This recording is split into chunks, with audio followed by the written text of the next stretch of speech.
Jeans are passed down from people to thrift stores, often propagating overconsumption, pollution, and human exploitation. My jeans are donated To me directly, by my homies. It's getting chilly out there, guys, and I want to make myself a jean jacket because I want to look fly, and I want to do it for free. For a while now, I've been telling my friends to donate me their old clothes because I know that a lot of the stuff you donate goes into a landfill. So I'm like, I might as well be sustainable and get free materials at the same time. And I have about 4 or 5 pairs of jeans, maybe in 3 different shades, that I'm gonna cut up and make into this free pattern on Mood Sewciety. Now, the pattern on Mood is made out of like a fake leather. They did put on the suggested optional materials that you could use denim. So hopefully that'll work out for me. I also made a mock-up of what colors I want to go wear, and I don't know if that's fully possible because I have limited resources here. I have the feeling that I'm gonna need to improvise a lot. I already started cutting things out and realizing that I don't have big enough panels for things like the sleeves and the back panel. So, what am I gonna do? I'm gonna have to make it up as I go, as I always do. Thanks for coming along for another ride. Let's get started. I began by taking my bust, waist, and hip measurements and decided I'm gonna go with the medium size. It seems like the finished garment is gonna be about 50 around. I want it to be a little baggy. It doesn't say on here the arm length, and I guess I do have long arms. I don't know. Maybe they're just normal.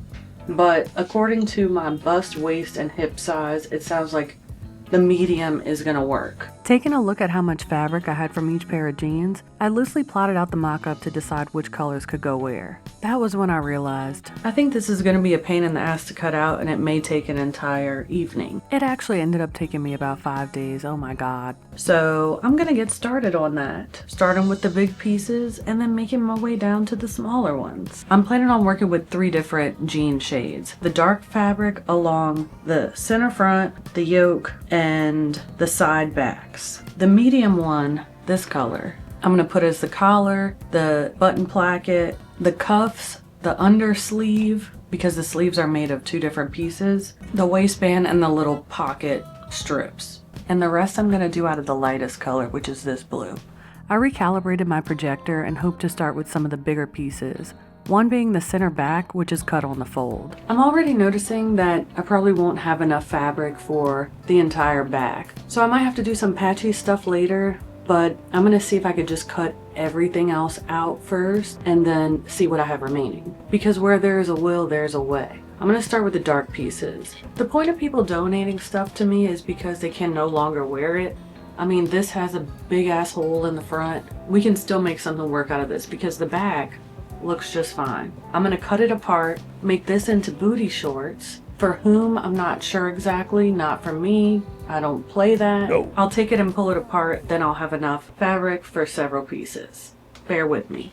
Cutting them into booty shorts and donating them will just be fine. And the thrift store down my house has all kind of cutoffs. So I'm gonna try and preserve what I can.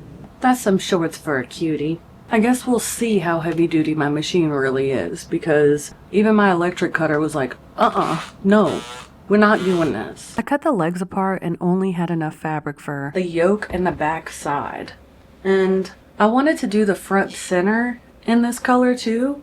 However, this is kind of all I have left. But I really wanted that look. I have enough medium blue, and I think that's enough contrast with the light blue to make the front center look nice. Can I just say that making a plan in advance was a good and a bad idea, because I was mostly able to cut out what I wanted, but I really had to compromise my vision for whatever was available. This is my second pair of booty shorts I'm creating. Bonk.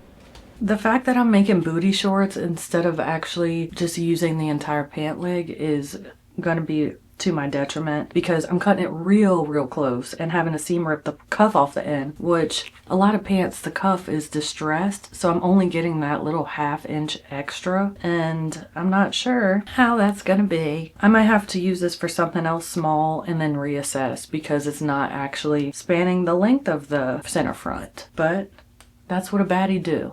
She improvise. You can really tell with some of these jeans that I'm seam ripping that they're not super high quality, because typically better quality jeans use a chain stitch from what I understand, and you should be able to just do one little snip and then pull the whole thing out. This is a time-consuming endeavor that I'm rather enjoying, I suppose. If this isn't long enough, I don't know what I'm gonna do. I want to make it easy on myself, but I still want to have something that has a similar vibe to what I kind of drew out on Procreate. Okay, I figured it out. The pieces I cut off and took and created booty shorts, those are going to be the back sleeve. It's like the underneath part right here. And I have another pair of jeans in the same color that I will use for the front center. But this time I won't cut those into booty shorts. This time I'm going to cut them all the way up and take the pocket off, because then I'll have enough fabric. If you've been here before, you know I don't like wasting shit, right? That's my sustainability promise. I don't know what the hell I'm talking about. 20 minutes later. I'm still cutting. Right now I'm cutting the pocket welt, which I've never heard that term before in my life. There's a hole right here, you see? So I'm going around that hole and I'm cutting my cuff. Usually when I do this, I'll only cut out one and then cut out the rest of them later, because this machine gets really hot. And I don't know if it emits dust or what, but it makes me start coughing too. So maybe I should be wearing a mask in here. I don't really know. Having cut out a lot of the smaller pieces, I realized I had just the right amount of light blue jeans to cut out the side fronts, which I made sure to mark down the placement of the pocket welts and the pocket flaps. And the next huge piece was the sleeves. I wanted to do the front sleeve in a light blue denim, but it turns out that they're freaking huge. What? So I think my solution is gonna have to be to maybe cut out the top of it in the light colored denim, and then maybe I'll do the elbow down in a different color. From here down, something like that, just like this, and go down like this. Because see, I could pull this off by taking the back panels off, taking the pockets off of this. I could even leave them. That might be cool. I'm just gonna rip these apart. All right, I cut everything out, and now I have these butt panels with the pockets on it. This ends right here, and then I got all this other room, including this part right here. Here's what I'm gonna do. I'm gonna cut as far away from the pocket as possible, a straight line on both pieces, and then add another piece of the same color where that goes. The pocket is going to be upside down because it's too close to where it attaches to the shoulder. So it's going to be upside down. It's a fashion choice. I'm feeling pretty good because I just had a smooth transition from dark thread to light thread on my serger. I'm in good spirits. I attached the strip to widen the sleeve using my serger. Wow. Now I have enough fabric on the top. However, I'm gonna add a piece to go straight across of dark fabric. And I think it might be a little crooked, which is fine. I'm gonna have to rip the pocket off of this because where the sleeve attaches to the cuff, there's two pleats right here. And I knew it'd be easier to fold those over if there wasn't a pocket bulking up that part of the fabric. Even though you'll probably still be able to see the holes and everything, I think it could add to the character. What do you think? I cut a line parallel to the piece I'd just made and serged that together to make one big sleeve piece. Then I lined it up to cut the piece properly on my projector again. And hold up, that looks gooder than hell. Yeah. I still had a lot left to cut out though, and since this was day 2 of cutting, I was starting to lose it. I'm gonna be honest with y'all. I'm tired of cutting fabric. This has been quite a challenge because I keep having to kind of change the plan and look and see what's left. And I haven't even started on the lining yet. I'm just going to turn the camera off until I've cut everything, and I'll let you know if anything interesting happens along the way. Okay, something interesting is happening. I'm using these glasses that I can look down with because my back hurts, and I'm aware that I look absolutely insane. But I think what's making me tired is that my back hurts from bending over this damn thing. So this is what I'm doing. It's a tad disorienting. However, this is what you gotta do to keep your posture good. I think I got my second win. This is helping quite a bit. This is my second day cutting. I don't want to make it 3. So I'm gonna get started and try to get everything cut out by the end of the night. So I was ready to pull an all-nighter and finish cutting this damn thing out. Never mind, I went to bed almost directly after that. What? I think that because my sewing table is so low, it makes my neck hurt because I'm like hunching over. So I'm thinking about rearranging my sewing room and getting a new table that doesn't suck. If anybody has any suggestions on something that's not like super expensive and a whole lot of pieces and huge, that would be so awesome. But anyway, please excuse that my clothes keep changing as well because I'm also making short form content for TikTok, which if you don't follow me on there, my name is Trudeaux. All right, so I'm gonna cut this as quickly as possible and hopefully my back doesn't hurt by the end of it. Alright, I cut everything out besides the back panel because I'm gonna have to use random pockets and stuff. I don't know. to make that. I'm gonna use this blue and white striped fabric that I used to make this dress in this video if you want to check it out. And also, while you're here, don't forget to subscribe. All right, moving on. I cut out the linings with the speed of 1,000 loos at dinner time. Whew, okay, that was faster than I thought. It actually only took like an hour and 40 minutes to get all the linings cut out. So I have everything except for the back center, and that's just gonna have to come later because I don't really know what I'm gonna do for that yet. And this is what's remaining. Just scraps, a pair of booty shorts, and a Christina Aguilera moment circa 2001. But I'm gonna get started sewing because I don't wanna hurt my back today. All right, I'm gonna start with the front pieces because that's what I got. What I need to do is attach the waistband to the front center on both the lining and the outer fabric. All right, we're breezing through. There's about 3,500 steps to this damn thing. Next, I'm gonna put the center front pieces, then I'm gonna do the yoke. Center front, check. Yoke, check.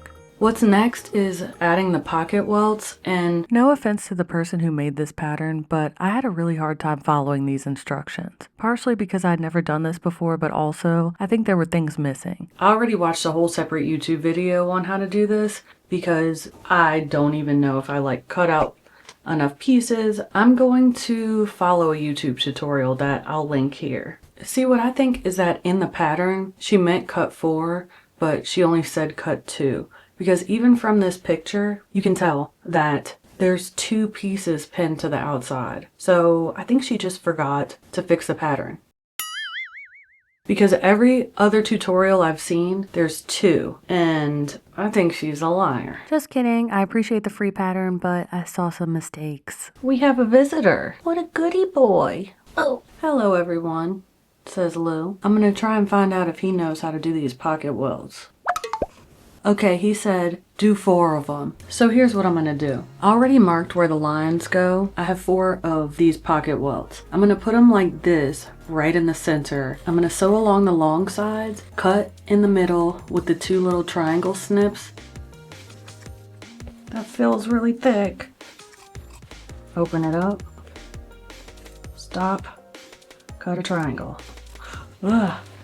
Stop. Cut a triangle. Then turn it inside out, I believe. Add the pockets.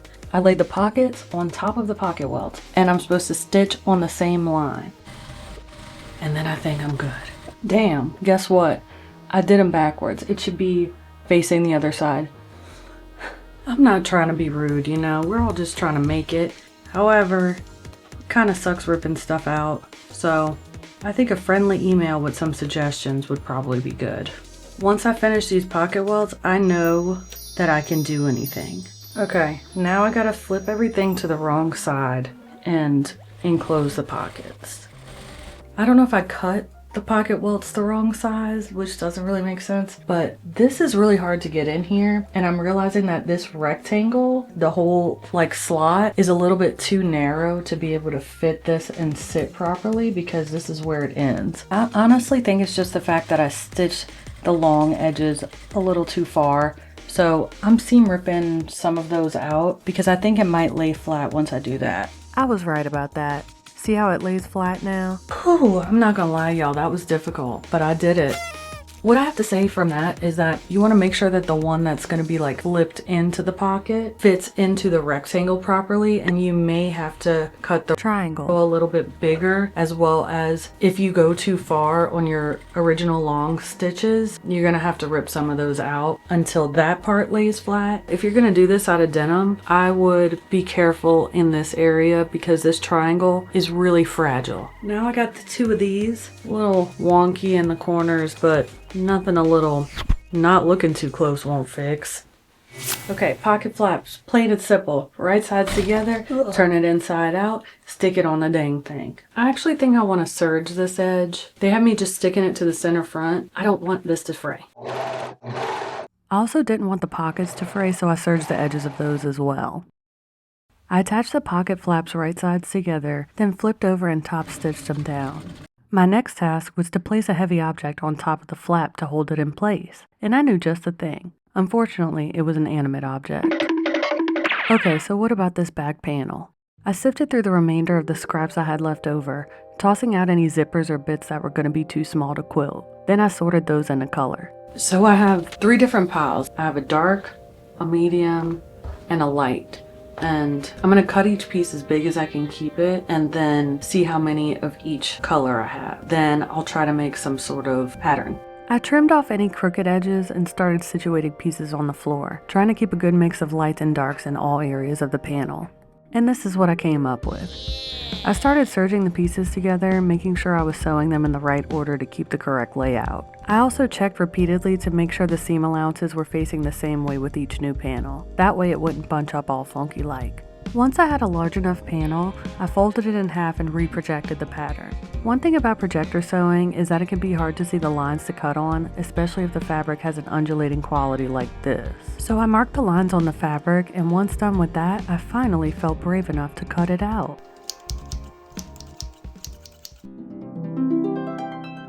Et voila! Since I didn't want it unraveling in the 50-11 places I'd stitched together, I went ahead and serged that piece all the way around as well.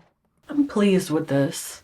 I'm supposed to start the sleeves next, but I'm actually gonna skip down to step 7, which is top stitching. I have a little bit of a dilemma. I'm supposed to top stitch it on this side, but this is there. Also, I don't really like the pocket flaps that much. I don't know. How do they look to you? I might take them off and top stitch like they said, which will be this side seam right here, the yoke, and let me show you the back. See, on the back, they also want me to top stitch this way. This little collage that I made would have a top stitch on it, and I don't know if I like that either. So I think I'm gonna actually top stitch them this way. So for the back, I top stitched on the side backs instead, and here's how that came out.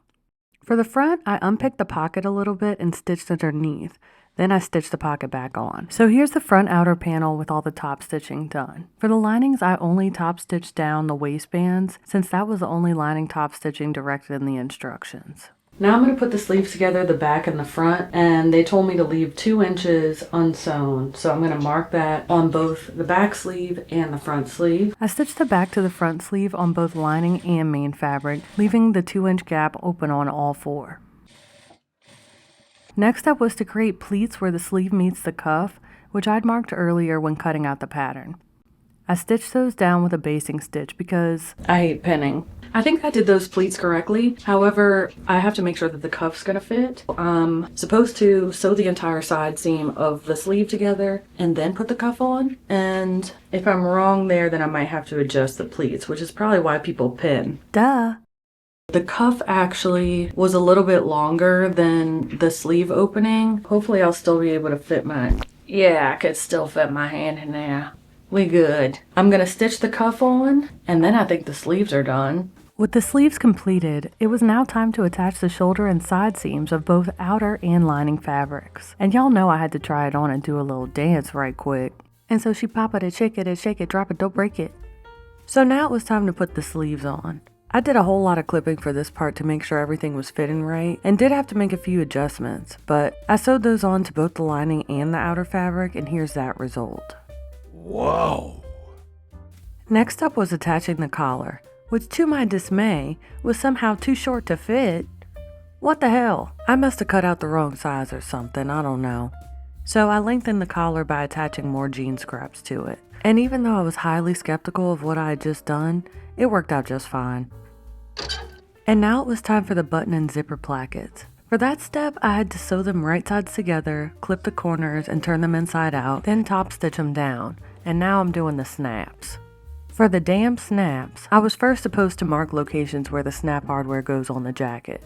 Which, this part was frustrating because the spots to place the snaps wasn't marked on the pattern. In the instructions, it said 2 on the center front collar, 2 on the bottom center front, and 1 on each sleeve cuff. So I kinda had to guess, and thank goodness my guesses were fine, although I definitely put some of these on backwards. Y'all, I really don't enjoy dealing with these snap tools because the hardware confuses me. So if you're gonna make this jacket, I am so sorry, but you're on your own for this part. Oops. Having added the snap hardware to the main jacket, I was now able to mark where the snaps attached to the button placket.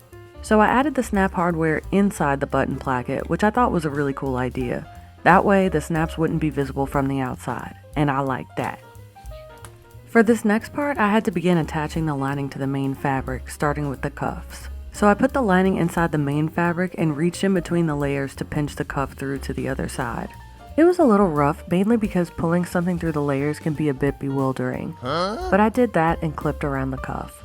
I hated every moment of that. Now, her instructions say to sew around the pinned edge. I don't know if she meant also the little 2-inch gap that we already put in there. I think I'm just gonna sew around the edge and then decide where the top stitching goes. Once I sewed around the edge, I had to turn everything right side out.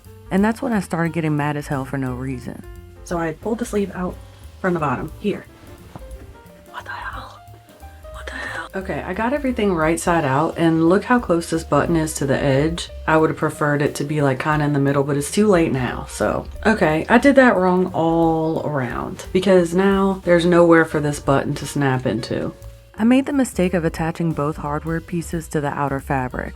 If you're making this jacket, make sure to put the snap receiver on the main cuff and the stud to the lining. This was 100% my fault, totally. Oops. The buttons are just for show now. I don't know what to tell you. Yeah, I don't know. I don't even know what to say about that. That's just what it is. Let's see what one side looks like. Oh my god. Whoa. What the hell? Why is it so tight?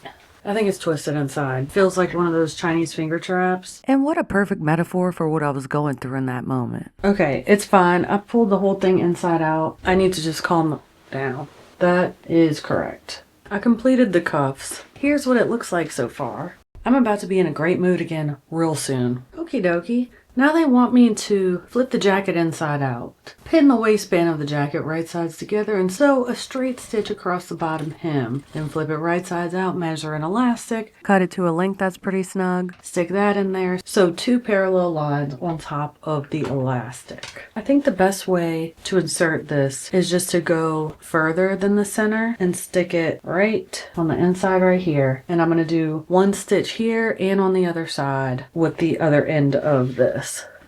If I was to tell y'all that this part was easy, I'd be a liar. Because once I had the ends tacked down on either side, doing a stretch and sew maneuver was a real challenge. I sewed as much as I could from the inside on either side. Harder! Then I fussed with the fabric to get the 2 lines stitched down. My lack of upper body strength, the feed dogs not wanting to walk the fabric through all the way, and I think the fact that I was using denim had me struggling. Ugh. I'm getting to the point with this that if I'm not done soon, I'm gonna start crying. I'm gonna start crying on my own video and not edit it out. This looks a little bad on the bottom. Maybe it won't be that noticeable when I put it on. It's not bad, and even more than that, I don't give a damn if it looks bad because I'm not ripping it out. Let's just call this a creative choice, because these lines are not straight. I gotta stop telling myself bad things about what I'm doing because this looks good. Even though the bottom is a little rough, I don't think that actually matters. And there probably would have been a better way to do this, but I don't know what that is. So we're rolling with it. Okay, we're finally on the last few steps. After a night of rest, I came up with a solution for the cuff snaps. I went between the lining and the main fabric through the open collar and ripped off the snap that was stitched inside with pliers. I seam ripped a small hole where the new hardware should go. Then I attached the new snap and the cuffs were now functional. I clipped the zipper right sides together onto the right side of the main fabric of the jacket. An important note is that my zipper was a bit too long, so I had to line it up with the bottom of the zipper flush with the bottom of the jacket. Then I needed to pin the zipper placket to the lining of the same side of the jacket. And I top stitched the main fabric of the jacket, zipper, and lining all together in one step. Now see, this is exactly why I don't like messing with pins. Ow! Frick. Okay, I think this next part might have been described incorrectly because it says to repeat these steps on the left side of the jacket, but that the zipper should be attached right sides together with the lining. I just don't understand how these two can go right sides together, and it makes sense. Because notice how the zipper tape is positioned on the lining? I don't even think that you'd be able to zip a zipper if it was in this position. Maybe she meant Wrong side of the zipper attached to the right side of the lining. then this part could be hidden inside. Once I put the button placket on right here, it's not clocking to me what's happening. I'm gonna put the button placket on first, and then things could potentially make more sense after that. I sewed on the button placket with the snaps fastened so I'd know it was lined up correctly. So I clipped the zipper the way I think it goes, and I'm gonna tuck this in as if we're done with this seam. See that? And this will go over like that. That makes sense. That wasn't explained right. So I sewed the zipper to the lining like that. And now we can flip the zip like that and top stitch it down. I'm actually going to do a basting stitch just to get it stitched down, and then I'm going to do it again on the other side because it's going to be hard to sew from this side and have to pull the pins out from the underside. Last step, baby! Now I'm supposed to fold this down and stitch on top of it. Look how close this zipper is to the top. Like, how am I going to fold that under? I just don't see it as a possibility for that to fit into my machine. Perseverance! Alright, look, the zipper tape looks insane on this side, how it's sticking out. However, I think I can make it happen. Stick it in there and do a stitch across the top. That's the last damn step, baby, so you ready to see what the hell I made? Stop.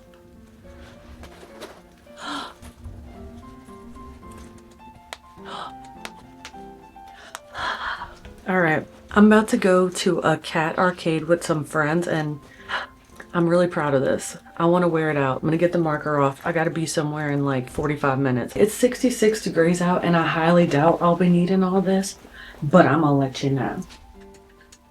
It was warmer than I thought that day, but I've also worn it a few times after that, and temperatures no lower than like 45, 44, and I'm surprised by how warm it is considering the lining is just a duvet cover. We also ended up going to a drag brunch that day, and it turned out to be one of the best Saturdays ever. Also, these are the homies who donated me those jeans. Hell yeah. Look, I have to show y'all this baby version of Lou. And I got a lot of compliments. One from a drag queen, too.